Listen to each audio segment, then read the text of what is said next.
व्रत के दौरान हम नमकीन तो बहुत सारी बनाते हैं। एक हेल्दी और बहुत जल्दी बनने वाले मीठे की रेसिपी आप सबके साथ शेयर करूंगी, जो सेहत के लिए बहुत फ़ायदेमंद है। और अगर व्रत ना भी हो ना, तब भी आप इसे हफ्ते में 1 या 2 बार खा सकते हैं। बहुत हल्का-फुल्का और बहुत कम मीठे का टेस्टी डेज़र्ट तैयार है। स्वागत है आप सबका मेरे चैनल बिंदास कुकिंग विद रितु में। तो चलिए बनाएंगे आज। सबसे खास बात, इस डेजर्ट को आप मीठा भी यानी कि ठंडा भी खा सकते हैं और गर्म भी। तो चलिए, इसके लिए मैंने 1 कप साबूदाना लिया है। वैसे 1 कप साबूदाना ज़्यादा है, लेकिन मुझे 2 रेसिपीज़ बनानी थी ना, तो इसलिए मैंने 1 कप साबूदाने को साथ में भिगो दिया है। साबूदाने को 2 से 3 बार साफ पानी से धोकर बिल्कुल हल्के-हल्के हाथ से, ये उसके बाद हम इसे बिल्कुल जितना साबूदाना है उतने पानी में भिगो देंगे 2 घंटे तक।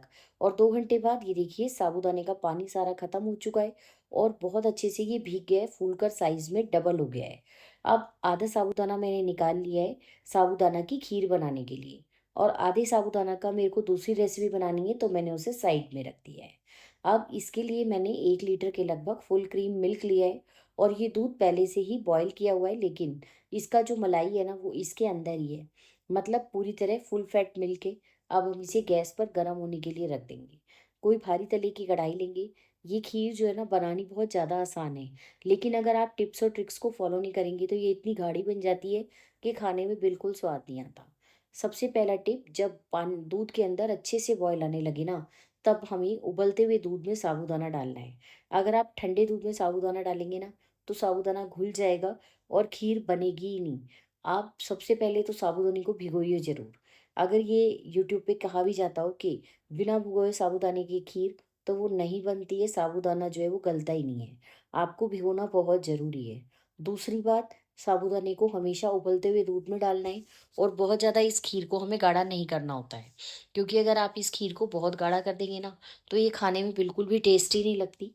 हल्का-सा इसे पतला रहने देंगे, और साबूदाने में काफ़ी स्टार्च होता है, जिसकी वजह से ये अपने आप ही 10 से 12 मिनट के अंदर ही बहुत गाढ़ी हो जाती है। और इसकी पहचान क्या है कि ये देखिए, जितना साबूदाना था ना, वो तैरता हुआ, 1 लीटर दूध में मैंने 100 ग्राम साबूदाने का इस्तेमाल किया है, और वो तैरता हुआ बिल्कुल टॉप पर आ जाएगा और बिल्कुल ट्रांसपेरेंट हो जाएगा, मोतियों जैसा। तो बस यही पहचान होती है कि हमारी खीर अच्छे से पक गई है। और मीडियम फ्लेम पर इसे लगातार चलाते हुए सिर्फ 10 मिनट में हम खीर को बनाकर तैयार कर लेंगे। वैसे तो इस खीर में आप अपनी मर्ज़ी से कोई भी चीज़, बहुत सारी ड्राई फ्रूट वगैरह डाल सकते हैं, लेकिन अगर आप इसे व्रत में सिंपल बनाएँ ना, तो ये खाने में बहुत ज़्यादा टेस्टी लगती है। अब 1 लीटर दूध और 100 ग्राम साबूदाने के हिसाब से मैंने इसके अंदर 70 से 80 ग्राम के लगभग चीनी डाल दी है। मीठा आप अपने टेस्ट के हिसाब से थोड़ा-सा एडजस्ट कर सकते हैं।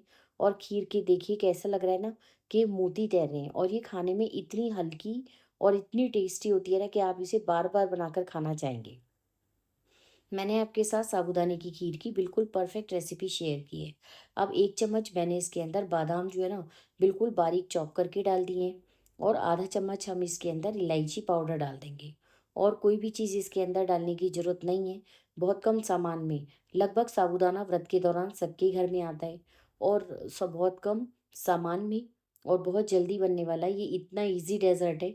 आप खाने के बाद इसे गरम-गरम भी खीर को सर्व कर सकते हैं और ठंडा भी। बस अब हम इसके अंदर आधा चम्मच के लगभग इलायची पाउडर डाल देंगे। बहुत बढ़िया हमारी जो है ये खीर साबूदाने की बनके तैयार हो जाएगी। अब इसे 10 मिनट तक टोटल हाई फ्लेम के ऊपर पकाना है। यानी जब दूध में आप साबूदाना डालेंगे, बॉईल करते हुए दूध में साबूदाना डालना है, और जब साबूदाना डालेंगे उसके बाद आप इसे 10 से 12 मिनट तक हाई फ्लेम पर लगातार चलाते हुए पकाइए, और बढ़िया खीर बनके तैयार हो जाएगी। अभी मैं आपको पास से दिखाती हूँ, ये देखिए। इसकी पहचान क्या है, ये दाने बिल्कुल ट्रांसपेरेंट मोतियों की तरह हो गए हैं। जितनी ये खीर देखने में अच्छी लगती है ना, खाने में ये उतनी ज़्यादा अच्छी लगती है। हर बारी जब भी व्रत आते हैं ना, चाहे नवरात्रि के व्रत हो या कोई भी, तो मैं साबूदाने की ये वाली खीर की रेसिपी कम से कम 1 बार ज़रूर बनाने की कोशिश करती हूँ, क्योंकि एक तो इससे पेट भरा रहता है। मतलब नाश्ते में अगर आपका चाय पीने का मन नहीं है, तो बस आप 1 से डेढ़ कटोरी के लगभग ये खीर खा लीजिए। उसके बाद सारा दिन पेट भरा रहेगा, और पूरा व्रत में आपको वीकनेस भी फ़ील नहीं होगी। पूरा पोषण इस खीर से आपको मिल जाएगा। ये देखिए, मैं आपको पास से दिखाती हूँ, खीर बिल्कुल तैयार है, और ये कैसे साबूदाने के दाने जो हैं ऊपर तैरते हुए आ गए हैं, जो देखने में बहुत ही सुंदर लगते हैं। कई खीर होती है ना, देखने में मतलब देखने में भी बहुत सुंदर लगती है। ये वाली खीर मुझे तो ये देखने में भी बहुत प्यारी लगती है। अब ये देखिए जब ये बिल्कुल ठंडी हो गई तो मैं आपको दिखा रही हूँ। 1 लीटर दूध में 3 से साढ़े 3 कटोरी के आसपास खीर आपकी बन के तैयार होगी। अब आप देख लीजिए ये काफ़ी गाढ़ी हो गई है। तो अब आप इसे चाहे गरम सर्व कीजिए या ठंडा। अगर आप इसे ठंडा खाते हैं ना तो ये उतनी ही टेस्टी लगेगी और उतनी ही सेहत के लिए हेल्दी भी रहेगी। आप सबको मेरी रेसिपी अच्छी लगी हो तो चैनल को लाइक, शेयर और सब्सक्राइब ज़रूर कीजिए और बेल आइकन भी प्रेस कीजिए ताकि जितनी भी मैं रेसिपीज़ अपलोड करूँ उन सबका नोटिफिकेशन आपको सबसे पहले मिल जाए। बढ़िया साबूदाने की खीर तैयार है। बस ऊपर से मैंने केसर और थोड़े से पिस्ता बादाम से गार्निश और कर दिया है, जो कि पूरी तरह ऑप्शनल है। प्लीज़ पसंद आए तो लाइक ज़रूर